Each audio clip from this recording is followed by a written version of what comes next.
Welcome to Your City on Community 7 Television. I'm Shoots Veis and I'm your host. Each month we look at a different aspect of what's going on with the city of Billings. This month we're very excited to have Rocky Logan with us. Rusty works with MET Transit. So Rusty, thanks so much for coming down. Thank you for having me. All right. We're going to get into the nuts and bolts of transit in the city of Billings. But before we do that, let's learn a little bit about you. Tell us a little bit about your background. Did you grow up here? Did you come to the area? Give us some history. Okay. So yeah, actually I did grow up in the Billings area. Spent a lot of my childhood out in Huntley Project area, actually. Sure. Grew up a farm boy out there, raising hogs and cattle on my grandparents' farms. So after that, attended college both with Montana State University and spent a little bit of time in Missoula. When I was in my undergrad, I spent quite a bit of time in the medical field, actually doing some certified nursing assistant work. So that taught me a lot. Perfect training for transit, right? Yeah. Actually, and then after I completed my undergraduate studies, I went to work for the state of Montana. Human Services, mostly focused on public assistance benefits and so forth. I was there for probably about 5.5 or 6 years, and then came over to MET Transit. And I've actually been with the City of Billings for about 7 years now. Oh, okay. It's coming right up on my 7-year anniversary in June, actually. So yeah, kind of what prompted that? I mean, that sounds like a pretty big switch. Kind of what prompted that? I'm sure it wasn't, hey, those buses in Billings are pretty cool. I would always like to live there. But what prompted that? Move over into the transit side of things? Actually, it was I was going through some pretty significant changes in my personal life at the time, and I pretty much just stumbled across the job posting for transit supervisor, and threw my hat in the ring, and the rest is history. But transit, it's an interesting industry. So most of the people that you meet in transit never really intend to go into transit.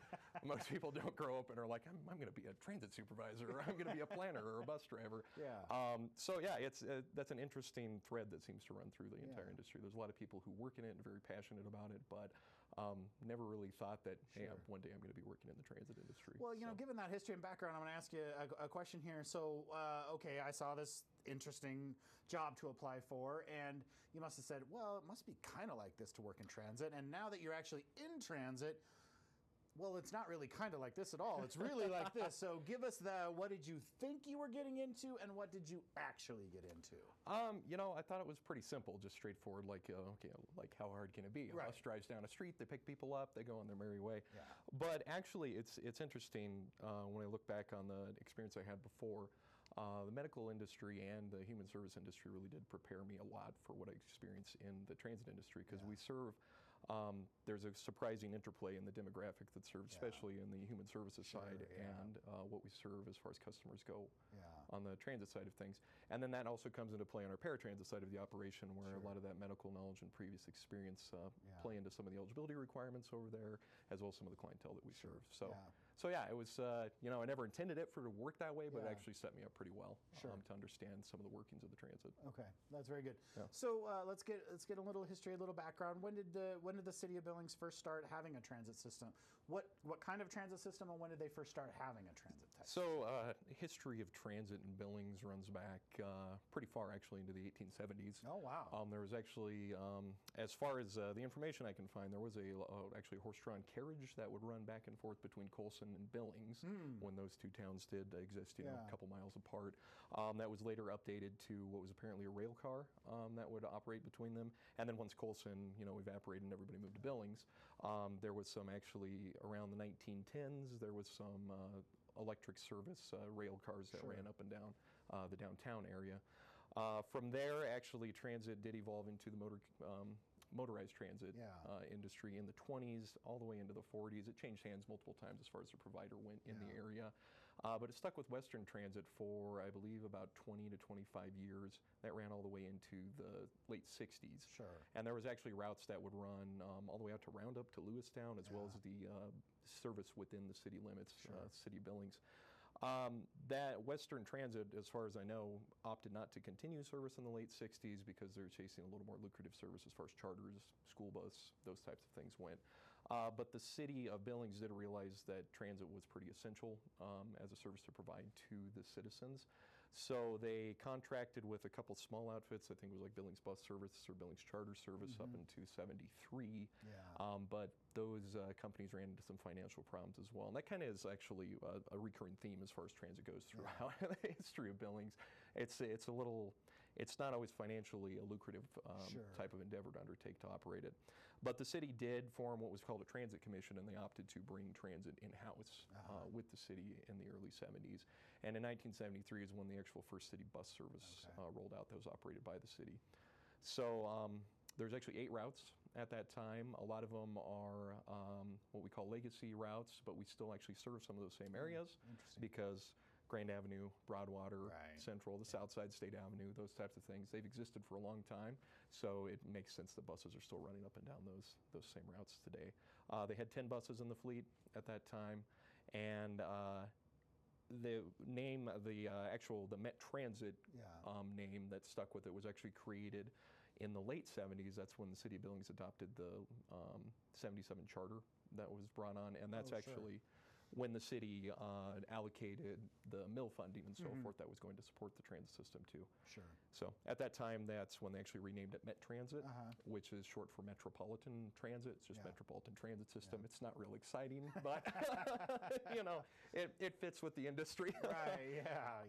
And just kept going forward from there because obviously the federal funding and state funding and everything has changed a lot over the course of the years. When was that injection of real federal funding that made, you know, probably made the city of Billings transit system viable? Do you know when that money got into the system? There was federal funding at the beginning when they first decided to integrate it with the city. They'd gotten some sort of federal Department of Transportation grants to actually purchase those initial buses, and that's what helped actually get it off the ground.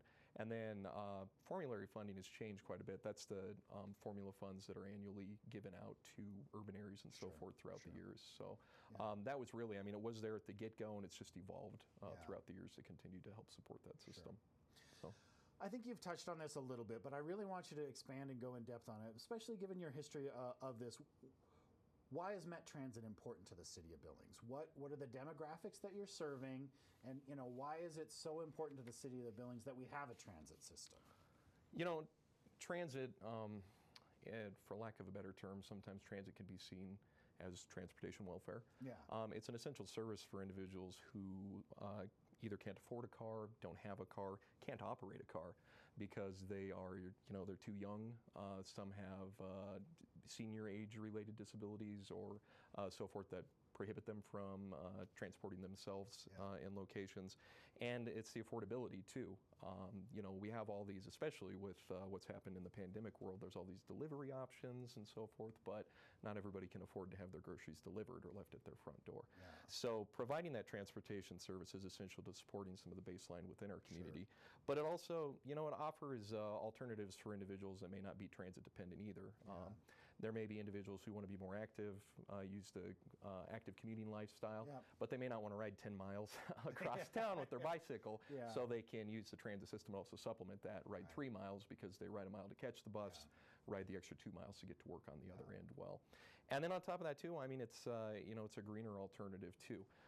While here in the city of Billings we haven't gotten into you know, electric and green technology on our bus system just yet, it's still, you know, environmentally beneficial to get 15 people out of their own cars and into one single vehicle moving around the city. So, you know, it's an opportunity that people want to have, especially with the way that our area is continuing to grow. The boom that we're experiencing right now, we continually, you know, get phone calls asking about the transit system from people who are interested in coming here, people who have just established themselves here, and it's definitely something that people keep an eye out for when they're considering a move. So. I am going to ask you some questions about Met Transit operation during the pandemic, but let's start prior to the pandemic. What were your ridership numbers prior to the pandemic? Because I'm sure it's had some effect on ridership and stuff like that. So let's step back from that, start with the baseline. Prior to the pandemic, what were kind of the ridership numbers looking like, and routes and that kind of stuff? As far as ridership went, we were hovering probably around 500,000 rides a year, so 500,000. And that kind of ebbs and flows throughout history. You know, transit has across the nation kind of been struggling with falling ridership. So, but 500,000 was pretty much that was where we were hovering pretty consistently. As far as routes and so forth went, we didn't really have much of an effect to our routing. I mean, I'm honestly kind of proud to say that we didn't cut any of our service because of the pandemic. Yeah. Going through the whole process. So ridership did fall. It was much more significant on our paratransit side, which is the Met Plus side of the operation. It honestly fell probably like 80% over on the demand response side. But the fixed route side, we honestly never saw fall much lower than about 40% of what our average was. Yeah. People were still pretty dependent on the system to get them to their essential services. Everybody still has to go grocery shopping. You know, everybody still needs to get out and get those those items that they need for daily life. So ridership, I was surprised actually, and that kind of tends to be the trend across the whole transit industry, is that the smaller cities and the more rural areas didn't see as much of a dip in ridership as, say, those major metropolitan areas did. Well, and I think that would probably have to do to the fact that, you know, in some of those major metropolitan areas, this is the commuting choice of some of your professionals, right? And those folks just aren't going to the office. I mean, they're just not. And so, but that's probably not your demographic, right? Our primary demographic, it's the way that we track it, because we don't track straight up demographics like everybody thinks about them. We generally track them by what's our fare type. So whether or not somebody qualifies for a discounted fare, and that's how we're counting our passengers and reporting them to the Federal Transit Administration. So honestly, the individuals who qualify for, or who do not qualify for a discount, are still our highest number of riders. But then after that, it's mostly students. Students are a significant portion of our ridership as well. And that's students across the board, whether it's an elementary, kids that are, you know, moving a couple blocks away from home, to junior high and high school kids, to even a lot of the college students moving back and forth between campuses. Sure. Let's go a little bit deeper on the students part of it, because I know it is a big part of your ridership. Do you have special routes for students, and you know, where are you seeing?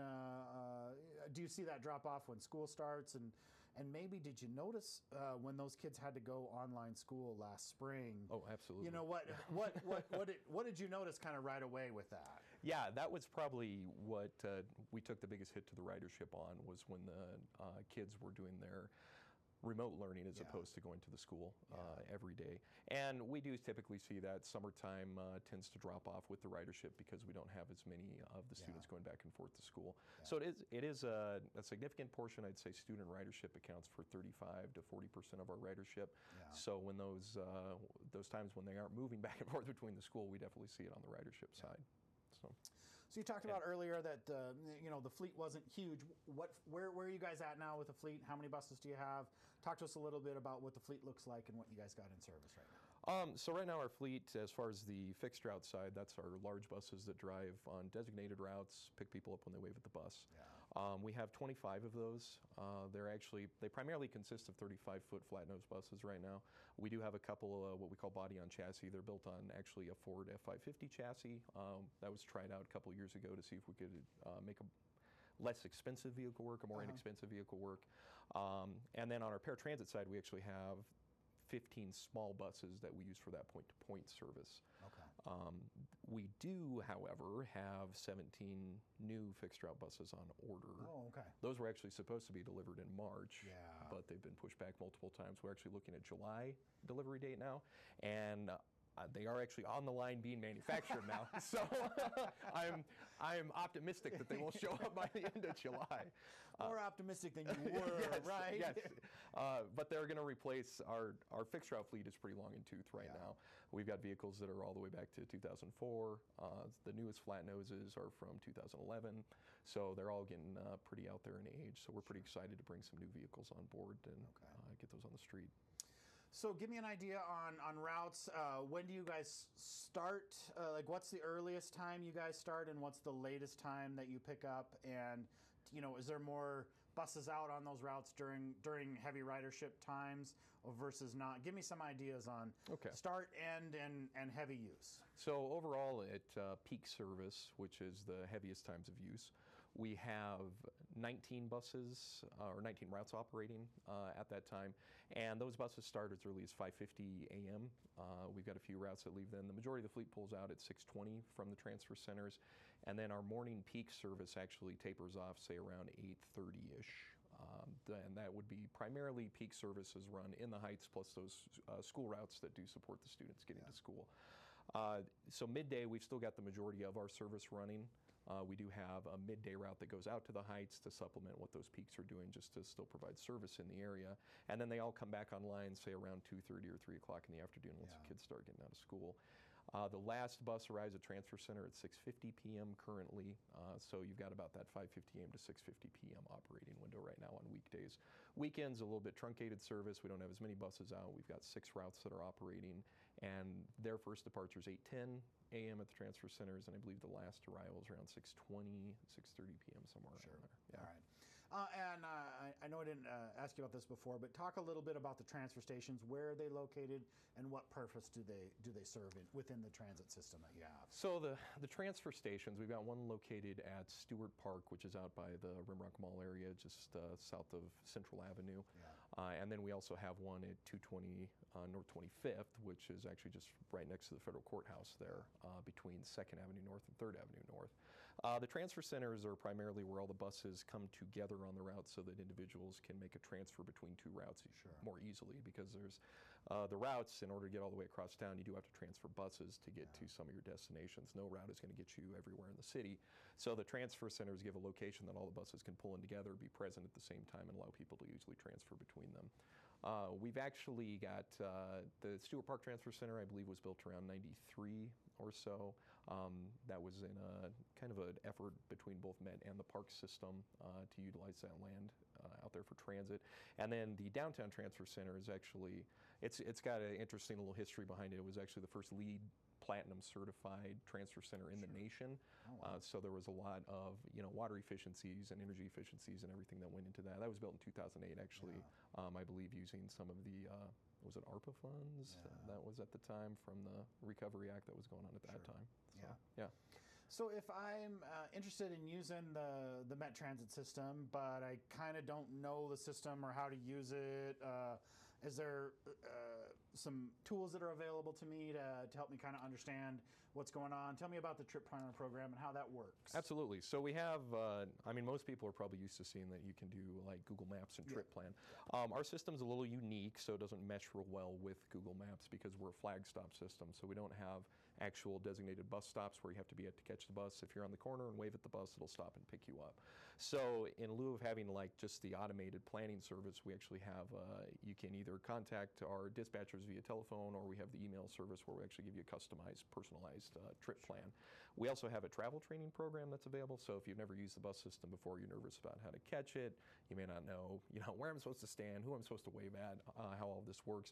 We'll actually send a MET Transit employee out with you to directly, catch the bus with you, introduce you to the driver, show you the route that you're going on, and we'll have them out there for anywhere from 30 minutes to an hour with you, so that you can get familiarized with the system and make it so it's not so nerve-wracking trying to get out there to catch it the first time. So if I want to do that, do I just call down to MET Transit and kind of arrange it, do it that way? Yeah, absolutely. You just call our main line, which is at 657-8218. We do have customer service reps that are answering the phone all day long, and they can set you up with a travel training session. Talk to us a little bit about what it costs to ride the bus. What's a one-time fare going to cost me, and then what are some of my pass options that are available to me? So for full fare for transit passengers is $2 a ride right now, so that would cover a one-way trip. Students are $1.50, and then if you qualify for the senior or individuals with disability discount, that's $1, so it's half price from what the normal is. We do have a couple different pass options available. Monthly unlimited ride passes for a full fare passenger would be $28. Students are $21, and then that senior disability pass is actually $12. So that's a pretty cost-effective way for seniors to get around town. We did transition away from. We used to actually use a paper pass system. Here recently, we did implement a digital fare system. So it's made it. It's been a little bit of a change for existing riders, but it has made it more convenient for most riders because now you can actually just purchase those passes online. We have links directly to the system on our webpage. You can call in over the phone. We can sell you one over the phone as well. MET does mail out the cards if you don't have one, because you have actually a transit fare card that goes with it. Or you have the option of signing up using your smartphone, and then all of your fare data is just held right in the smartphone. You scan a QR code when you get on the bus, and away you go. So I can't imagine the kids don't love that option. Yeah, actually, it's taken off a lot. Obviously, really well with the student crowd. And the integration, obviously, with the rest of the ridership was a little bit slower, but now that everybody's gotten used to it, it's just the way you buy your fare now. Yeah, absolutely. So let's talk a little bit about the pandemic. What kind of things did you guys have to put in place? what did you do locally, and then was there kind of some federal things with federal funds that we had to do this a certain way, or maybe there wasn't? I don't know.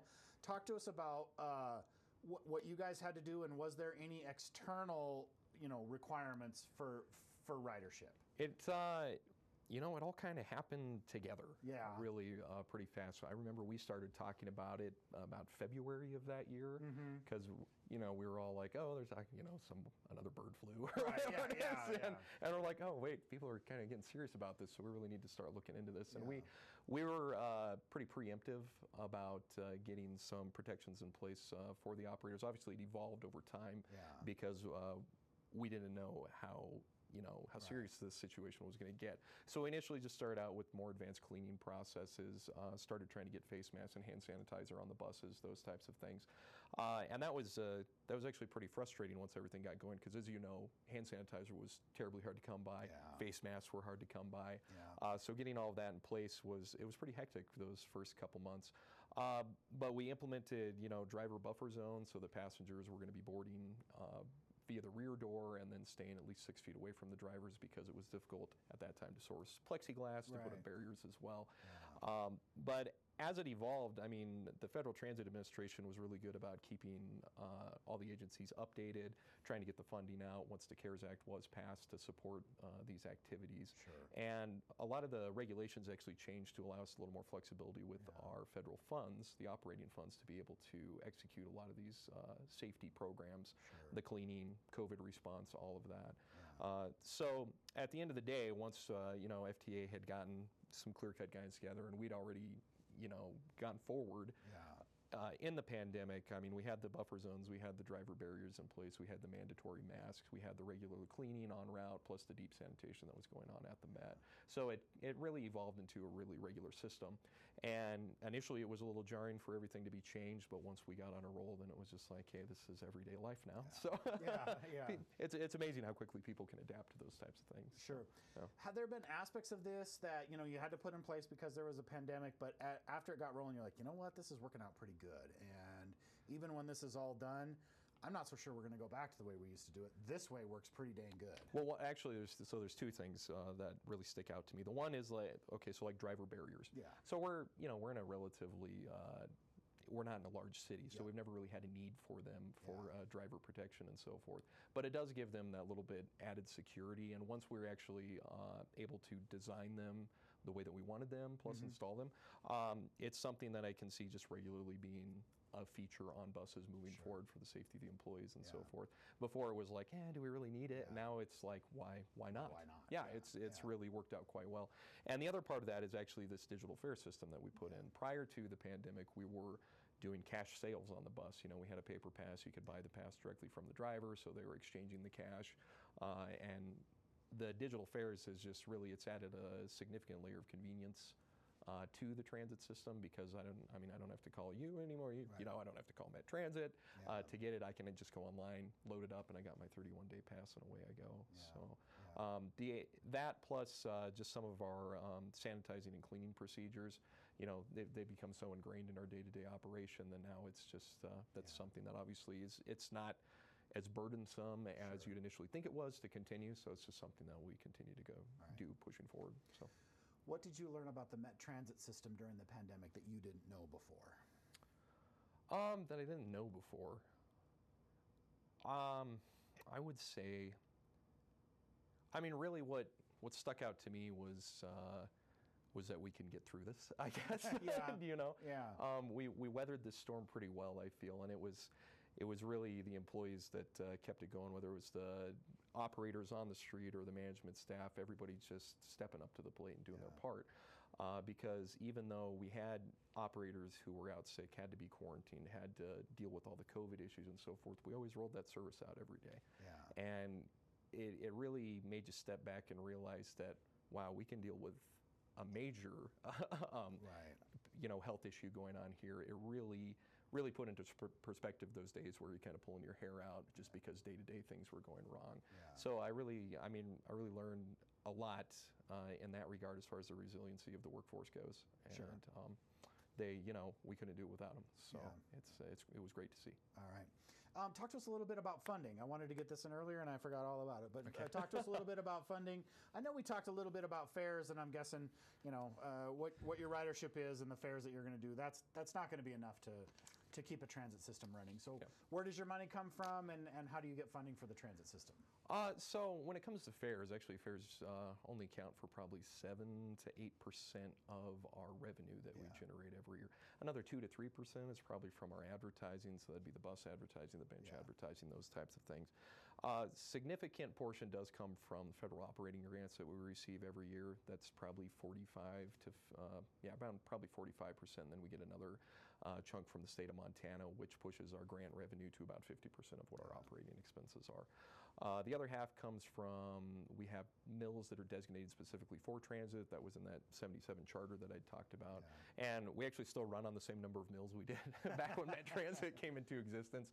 But because of, growing, increasing property values and so forth, those tend to keep up pretty decently with what our needs are. So combined with that, I mean, there's a couple house entitlements or state entitlements that we get as well. And that pretty much makes up what the Met Transit funding pot is. Well, let me talk about, the fact that your mills haven't changed, and that's because the city grows and the taxable value grows. Along with that, though, are you getting pressure to say, hey, you need to come up, you need to get this route a little bit farther out and a little bit farther out and a little bit farther out? Are you getting that pressure on the system? We do. And as the city grows and we annex in more property, obviously, well, then that affects the mills and so forth that are coming in too. And because we're a city department, obviously, there's always the ask, can we go this far out? Can we go this far out? So we do feel that pressure.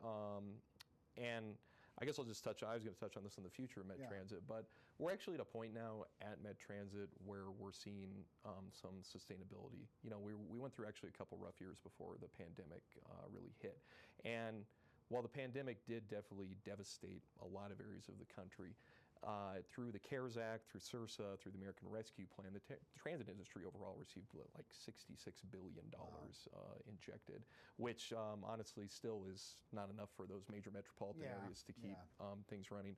But it really was a windfall for Met because we were able to finish that bus project. We'd already, through competitive grants and through our formulary funds, had set aside funding for 11 buses, but we really needed 17 replaced. So that really helped flesh that out as far as completing that project, and allows us to look a little bit more into the future for, well, we can tuck away some of our reserves so that we don't run into these issues as far as capital goes in the future, and does give us a little bit more flexibility as far as trying out something here, trying out something there. The real goal moving forward is to maintain that sustainability and start seeing some more revenue growth, through system improvements, through, obviously it'll take some rejuggling of the resources that we have, but putting a little bit more convenient service on the street to try and draw the choice ridership back in. So the business people that want to commute, the ones that are going back to work, and push forward from there to see what we can do. It's also going to be about developing better partnerships here within the city, and really, as I think I'd stated before, just trying to get Met Transit back to a point where it is something that's in the public eye. For so long, we've just kind of been like, oh, hey, we've got a bus system. There's there's a bus. Like, what's that thing doing here? And just raising the awareness for the transit system and support for the transit system, because just falling back on that, ad nauseum as far as what we're here for. It is, it's essential service that we use to support, but it doesn't just have to fulfill that role. It can fulfill a lot of different roles for a lot of different people. So, all right. Well, Rusty, thanks so much for coming down and visiting with us. This has been incredibly informative, and I know not everyone would say thank you for what you do, but I know your riders will say thank you for what you do. Thank you very much. And across the city, this is an essential service that we have here. So thank you for all that you and your staff does down at Met Transit. I know it's important to the city of Billings. All right. Well, I appreciate it. Thank you for having me.